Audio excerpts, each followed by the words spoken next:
anggota keluarga yang terkasih, kita bersyukur kepada Tuhan Allah kita bahwa dalam situasi dunia yang mencekam karena wabah virus corona, kita masih dapat menghayati masa sengsara Tuhan Yesus Kristus ke-7 dalam persekutuan keluarga. Allah yang Maha Tinggi telah turun ke dalam dunia, menjadi sama dengan manusia, menanggung penderitaan dosa, dihina, diolok, ditolak, dituduh, dimahkotai duri, diteriakan kematiannya. Salibkan dia, salibkan dia. Kini biarlah telinga, mata, dan hati kita pun terbuka untuk merasakan dan memahami arti dari jalan sengsara Tuhan kita Yesus Kristus. Teriakan tangis itu juga terdengar di telinga kita dari mereka yang sakit dan menderita karena virus corona. Oh Tuhan, tolonglah dan kuatkan kami dalam sakit dan derita ini. Kita berdiri.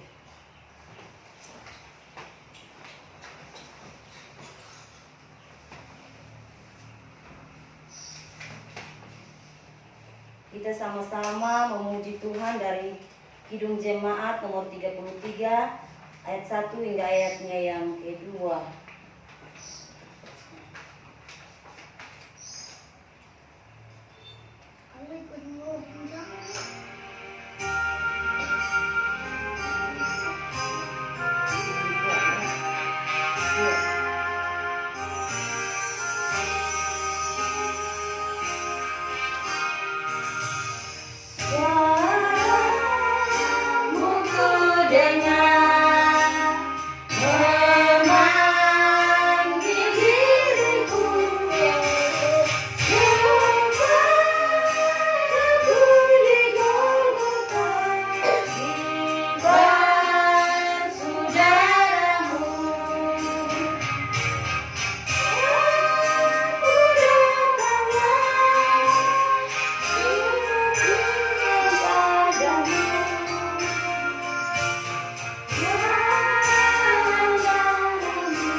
Pertolongan kita adalah dalam nama Tuhan yang menjadikan langit dan bumi.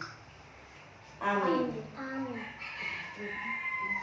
Kasih karunia dan damai sejahtera dari Allah Bapa kita dan dari Tuhan Yesus menyertai saudara sekalian.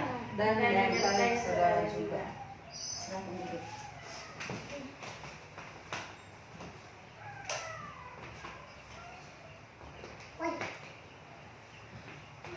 Kita akan membaca nats pembimbing yang terambil dari Yesaya 53 ayat 4a.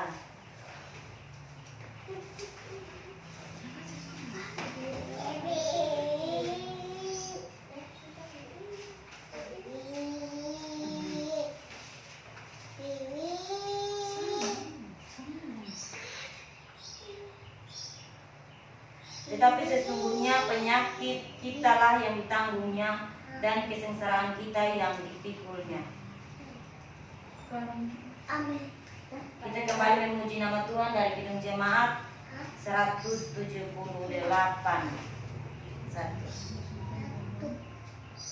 Kidung Jemaat 178 ayat 1.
seringkali kami merasa tidak ada harapan dalam hidup ini.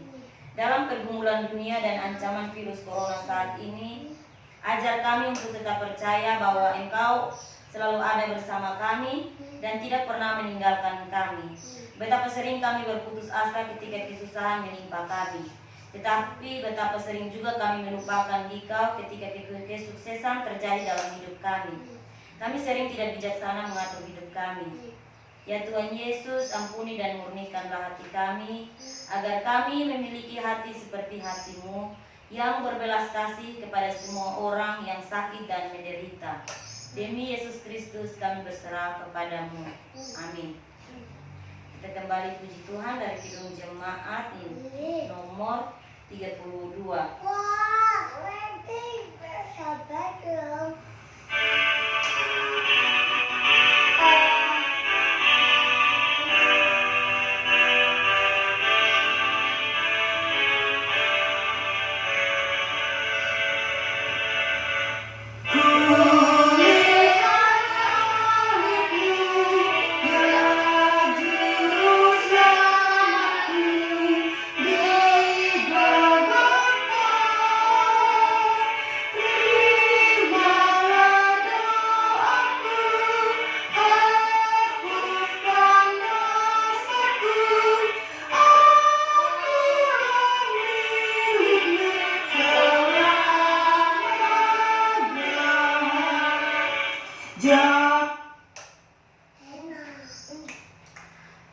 Sebab aku yakin bahwa penderitaan zaman sekarang tidak dapat dibandingkan dengan kemuliaan yang akan dinyatakan kepada kita. Kita kembali memuji Tuhan dari Kidung Jemaat nomor 177 ayat yang kedua.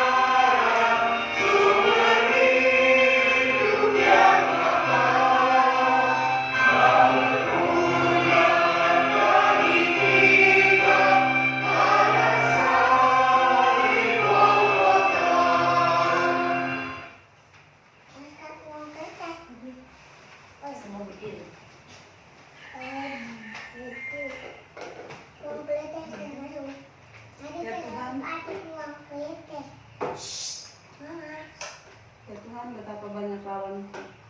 Banyak orang yang bangkit melawan aku. Banyak orang yang berkata tentang aku, Baginya tidak ada pertolongan daripada Allah. tetapi Engkau Tuhan Allah perisaiku yang melindungi aku. Engkaulah kemuliaanku dan yang mengangkat kepalaku. Dengan nyaring aku berseru kepada Tuhan.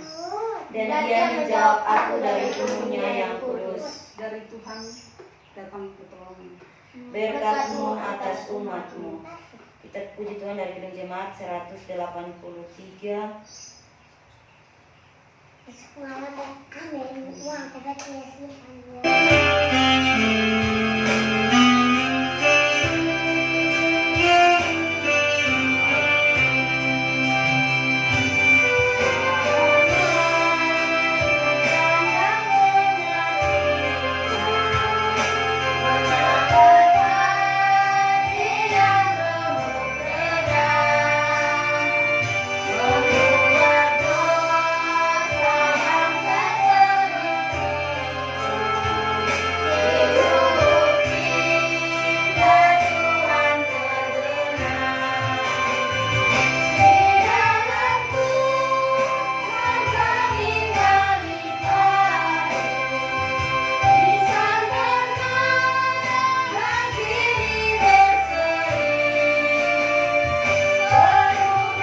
masuk dalam pembacaan firman Tuhan.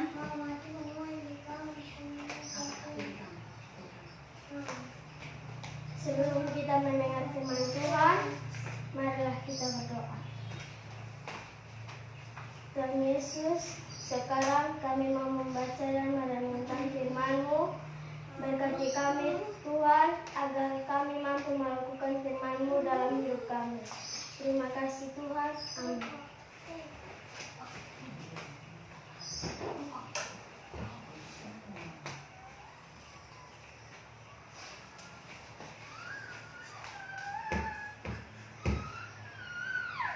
Kita buka di kitab Yohanes. Kita bacaan. Pembacaan di Yohanes pasal 18 ayat yang ke-38. Kata Pilatus kepadanya, apakah kebenaran itu? Dilanjutkan dengan pasal 19 ayat 1 sampai 15. Lalu Pilatus mengambil Yesus dan menyuruh orang yang menyesah dia. Prajurit-prajurit menganyam sebuah mahkota duri dan menaruhnya di atas kepalanya. Mereka memakaikan dia jubah ungu dan sambil maju ke depan mereka berkata, "Salam hai Raja orang Yahudi." Lalu mereka menampar mukanya. Pilatus keluar lagi dan berkata kepada mereka, "Lihatlah, aku membawa dia keluar kepada kamu, supaya kamu tahu bahwa aku tidak mendapati kesalahan apapun padanya." Lalu Yesus keluar bermahkota duri dan berjubah ungu. Maka kata Pilatus kepada mereka, "Lihatlah manusia itu." Ketika imam-imam kepala dan penjaga-penjaga itu melihat dia, berteriaklah mereka, "Salibkan dia, salibkan dia." Kata Pilatus kepada mereka, "Ambil dia dan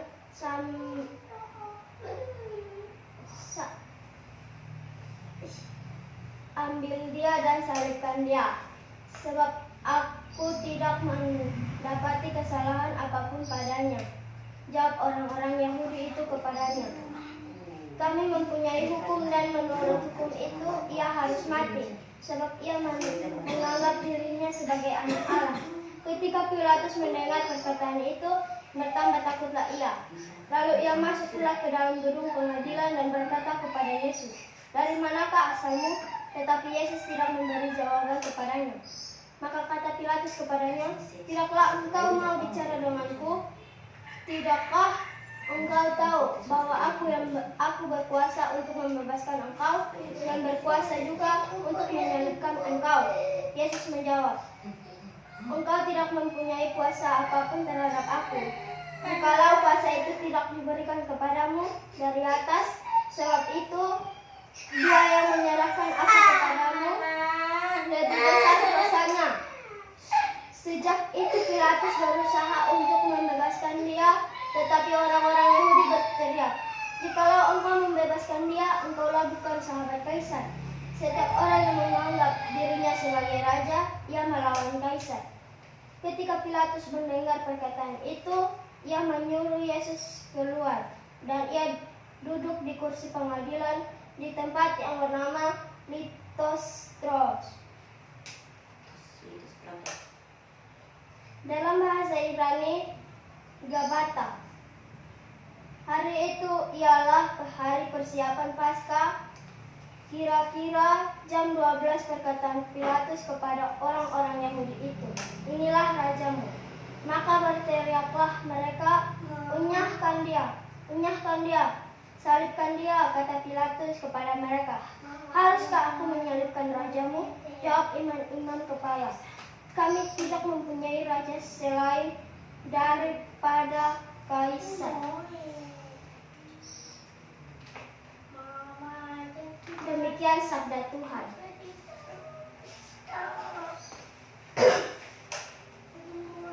Kita sama-sama menyanyikan haleluya. Haleluya, haleluya, haleluya.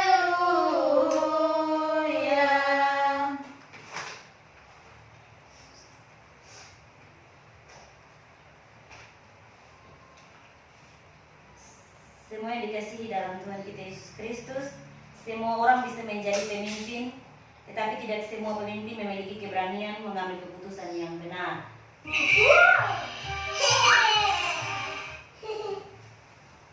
Ujian integritas seorang pemimpin terjadi ketika dia harus mengambil keputusan atas dasar kebenaran.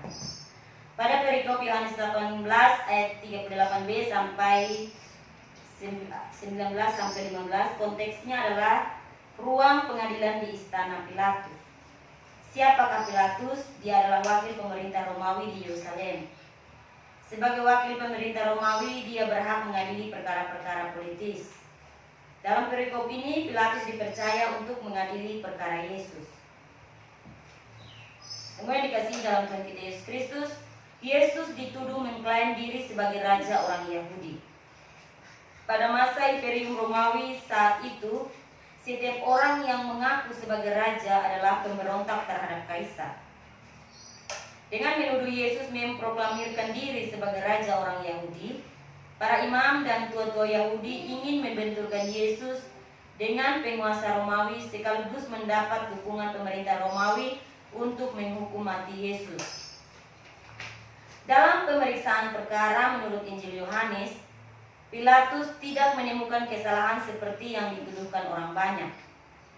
Lihatlah, aku membawa dia keluar kepada kamu, supaya kamu tahu bahwa aku tidak mendapati kesalahan apapun padanya.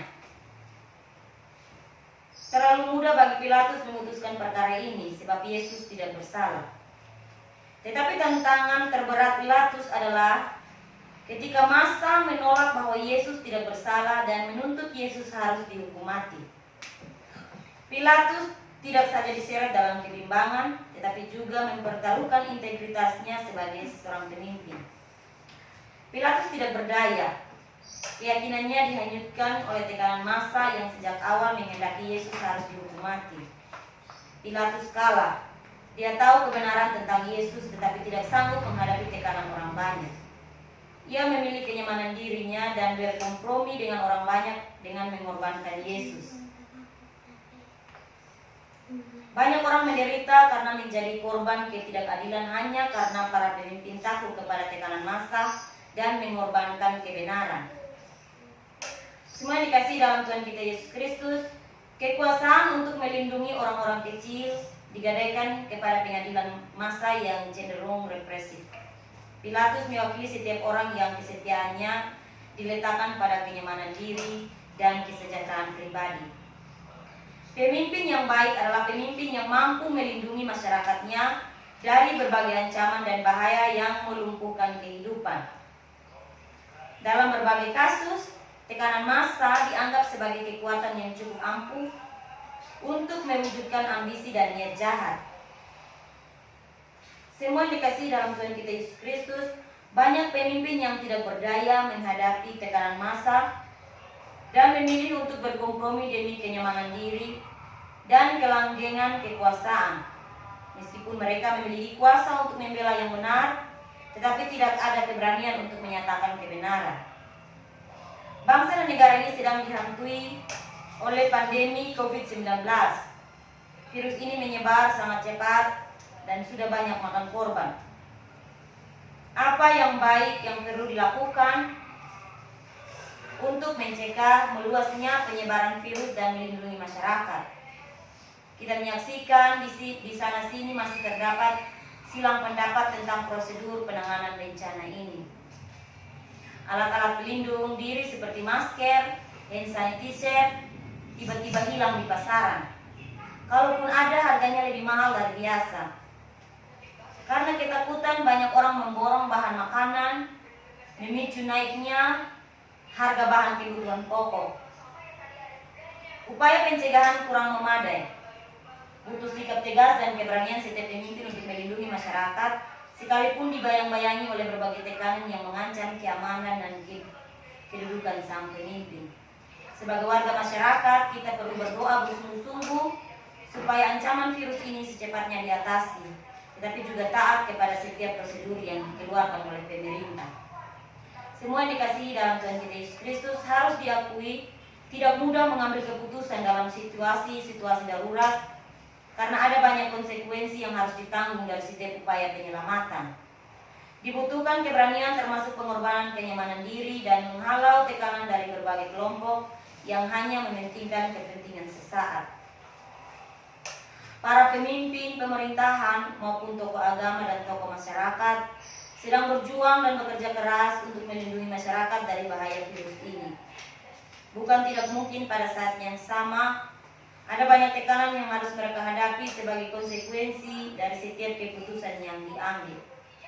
Bercermin dari kisah pengambilan keputusan oleh Pilatus, hendaknya kita tidak perlu mengulang kesalahan yang sama hanya karena setiap keputusan semata-mata karena tekanan massa dan bukan demi keselamatan banyak orang.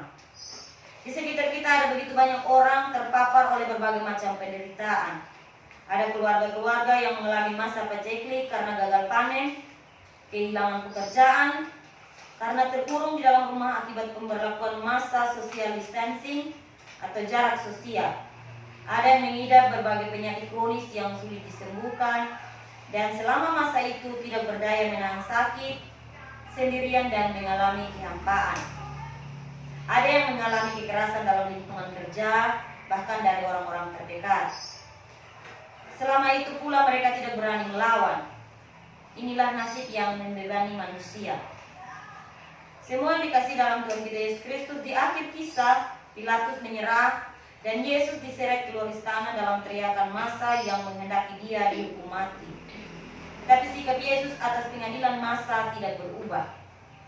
Kepada Pilatus saat ia berkata, "Engkau tidak mempunyai kuasa apapun terhadap aku, jikalau kuasa itu tidak diberikan kepadamu dari atas." Pengadilan di hadapan Pilatus telah menjelaskan Yesus akan disalibkan, ia akan dihukum mati. Ketika Tuhan Yesus memikul salib, Allah sedang ikut memikul penderitaan manusia oleh rupa-rupa cobaan yang menyeret manusia ke dalam kematian, termasuk dengan COVID-19 yang sekarang kita hadapi. Allah tidak membiarkan manusia berjalan dalam kekelaman. Allah ikut menanggungnya bagi kita. Tidak percaya bahwa Allah turut menderita agar kita selamat. Penderitaan yang sedang kita alami sekarang tidak berada di luar kuasa dan kasih Allah. Dalam penderitaan yang sekarang ini, iman pada Tuhan Yesus yang menderita memberi kita kekuatan untuk saling berbagi harapan bahwa Tuhan tidak meninggalkan kita sendirian dalam penderitaan. Kiranya firman ini boleh menjadi kekuatan bagi kita dan Tuhan Yesus memberkati kita. Amin.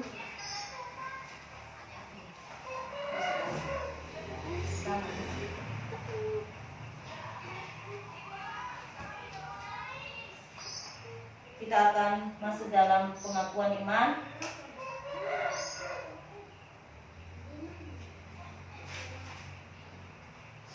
Pengakuan iman rasuli. Kita sama-sama bangkit berdiri.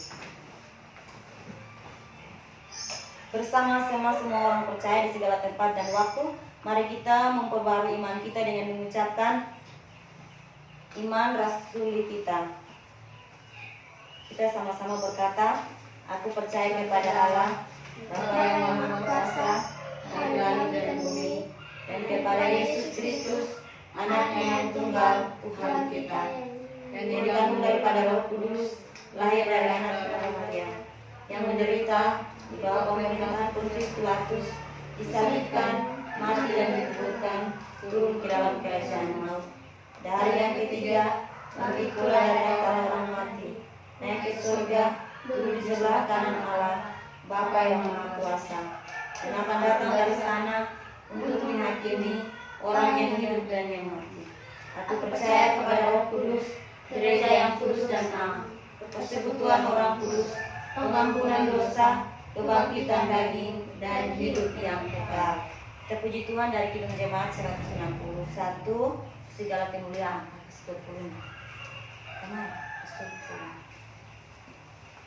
Segala kemuliaan Kidung Jemaat 161.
Bapa kami di surga, Bapa yang kami sembah dengan anak Kristus, terima kasih Tuhan karena Engkau berkisah Kristen dan Engkau jarang mengingat kami dari malam sampai kami dengan baik dan selamat Bapa. Sekarang ya Bapa, kami mau memberikan persembahan kami, tetapi Engkau menerima persembahan kami, curahkanlah tangan Engkau kepada kami supaya kami anak-anakmu boleh memberikan persembahan kami dengan baik dan selamat Bapa. Di dalam nama Bapa, kami serahkan doa ini ke dalam tangan kasih-Mu ya Bapa. Haleluya, amin.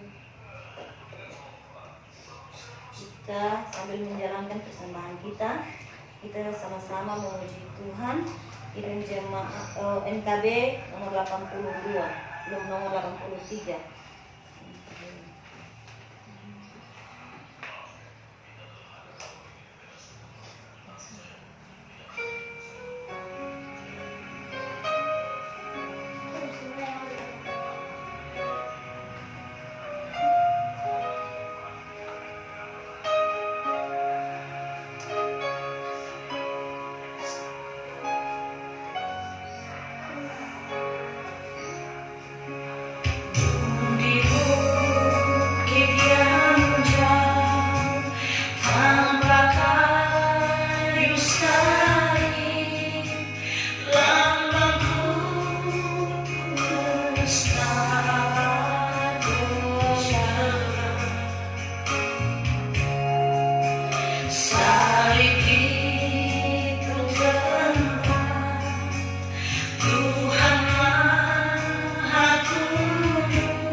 Bapa yang baik, Bapa yang Maha Murah dan Maha Kasih, kami bersyukur Tuhan, Engkau begitu baik dalam kehidupan kami.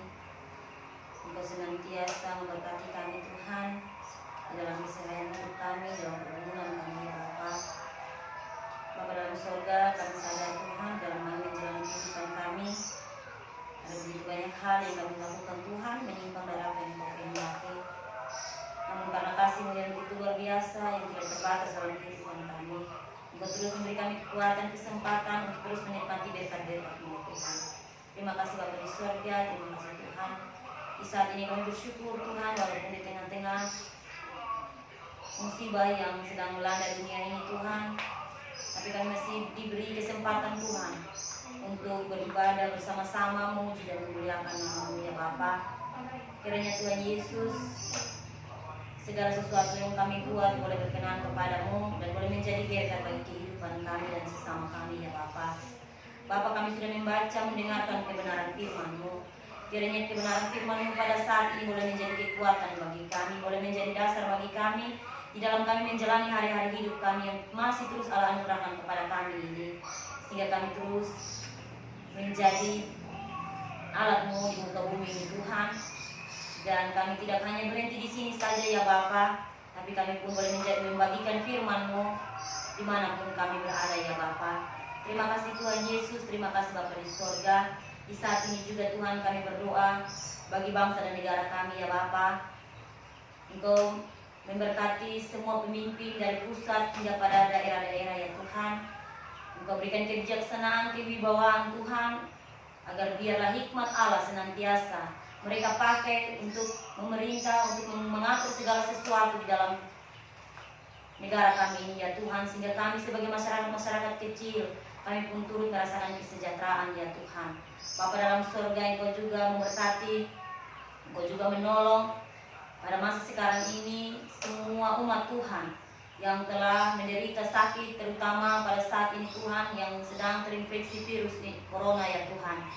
Tuhan memberkati mereka dengan kekuatan, dengan kesehatan, kesembuhan ya Bapa. Kami pertaruhkan mereka semua dalam tangan kasih-Mu, baik yang masih dalam pengawasan, bahkan keluarga-keluarga. Tuhan Yesus, Engkau berikan kekuatan kepada mereka, sehingga dari semua ini kami semua pun yang pada saat ini menghadapi masalah ini boleh belajar bahwa segala sesuatu yang Tuhan izinkan terjadi di dalam kehidupan kami itu tidak di luar dari kemampuan kami ya Tuhan. Ajar kami untuk berserah hanya kepada-Mu Tuhan, menaruh segala pergumulan hidup kami hanya ke dalam tangan kasih-Mu Tuhan. Karena kami yakin dan kami percaya Tuhan mampu melakukan yang terbaik dalam kehidupan kami. Terima kasih Bapa di surga, Bapa dalam nama Tuhan Yesus. Kami juga berdoa bagi pergumulan hidup kami masing-masing ya Tuhan. Pada saat ini Bapa, kami tidak bisa menyebutkannya satu demi satu Tuhan, tapi kami yakin bahwa Engkau Allah yang Maha Tahu, Engkau mengetahui jauh dalam kehidupan kami masing-masing, pergumulan hidup kami masing-masing ya Tuhan. Biarlah Tuhan boleh jawab seturut dengan kasih-Mu. Ini doa kami ya Tuhan, ini syafaat kami, segala aktivitas kegiatan kami di sepanjang hari ini, bahkan hari-hari ke depan, kami pertaruhkan semuanya dalam tangan kasih-Mu. Tuhan memberkati kami dengan kekuatan kesehatan yang cukup. Ini doa kami Tuhan, hanya di dalam anak-Mu Yesus Kristus kami datang membawa segala pergumulan hidup kami hanya ke dalam tangan kasih-Mu. Terima kasih Tuhan, amin. Kita sama-sama bangkit berdiri untuk memuliakan nama Tuhan.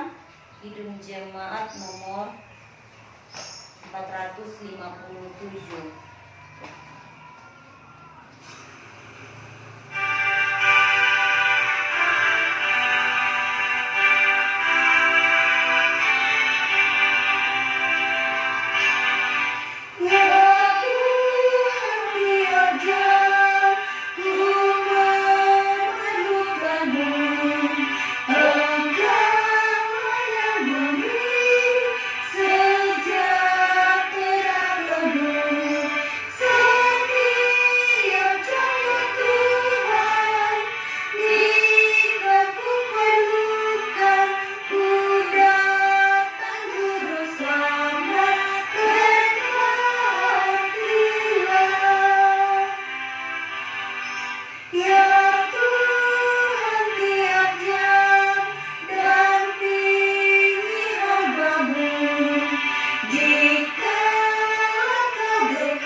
Ya Yesus, mata dan hati kami tertuju pada salib kudus-Mu.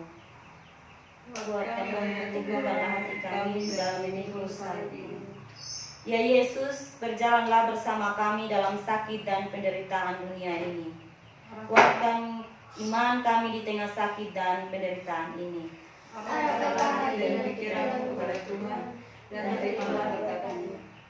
Tuhan yang menderita bagi kamu adalah Tuhan yang senantiasa mengasihi kamu, sehingga kamu beroleh anugerah keselamatan kekal, dan dalam anugerah salib kudus kamu diperkaya dengan damai sejahtera di dalam nama Bapa dan Anak dan Roh Kudus.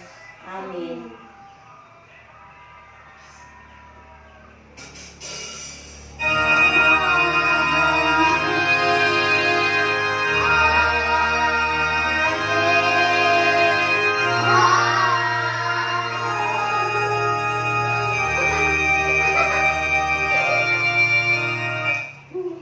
Satu, dua, tiga. Salam. Bintang dulu.